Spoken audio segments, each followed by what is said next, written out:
अगर आप अपने कर्मों को काटना चाहते हैं तो बड़ा सरलतम उपाय देता हूँ।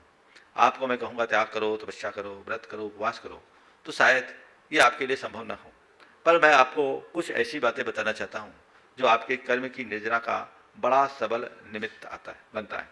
पहली बात, दुख को सहने का अभ्यास करो। क्या कहा? दुख को सहने का अभ्यास करो। दुख आता है विपत्ति के रूप में, बीमारी के रूप में, वियोग के रूप में, अन्य किसी प्रकार की विसंगति के रूप में। आपको पता है दुख क्यों आता है? दुख क्यों आया? कभी सोचते हो? जीवन में दुख आया तो वो दुख क्यों आया? बोलिए, क्यों आता है दुख? पाप कर्म के योग से, यही है ना? तो दुख आया है, किस वजह से आया है? पाप कर्म के योग से आया है। इसका मतलब दुख का आना पाप के जाने का साइन है। बात समझ में आ रही है? दुख का आना किसका साइन है? पाप के जाने के लक्षण है। तो जब दुख आए तो चुपचाप सह लो, ये सोचो ये पाप जा रहा है। सहन शक्ति को बढ़ाइए। आप जितना सहोगे उतना समर्थ बनोगे। तो कुछ भी हो उसे सह लीजिए, सहने का अभ्यास बढ़ाइए। मेरा दुख मुझे ही भोगना है, तो दुख को सहो, ये निर्जरा का कारण है एक। दूसरा, दुर्वचन को सहो। कोई आपसे कोई अपशब्द बोल दे, आपने उसे पकड़ लिया तो बंध और मन में द्वंद, छोड़ दिया तो निर्जरा और आनंद। बात समझ रहे हैं? किसी ने आपसे कुछ कहा, आपने पकड़ा तो बंध और द्वंद, छोड़ दिया तो निर्जरा और आनंद। बात समझ रहे हैं? आप लोग क्या करते हो? किसी ने कुछ कहा, झट से पकड़ लिया, पकड़ के उसको हमने एकदम इस तरह से पकड़ लिया कि वही हमें जकड़ लेता है। अंतर्द्वंद चलना शुरू होता है, अनेक प्रकार के कर्मों का बंद हो जाता है। सोच बदल लीजिए। कोई दुर्वचन कहे तो ये सोचो ये भी मेरे कर्म की निर्जरा का निमित्त बनकर आया है। आप ऐसा कर सकते हैं? बोलो, कर सकते हैं?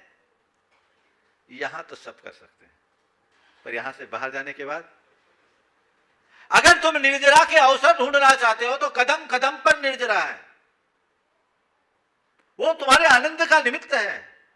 कोई कुछ कह दे, ठीक है, टाल दो, ये कर्म का काटने का निमित्त है। वो बोल रहा है, बोलने दो, मुझे उसे लेना ही नहीं। एक व्यक्ति आया, बहुत गुस्से में था।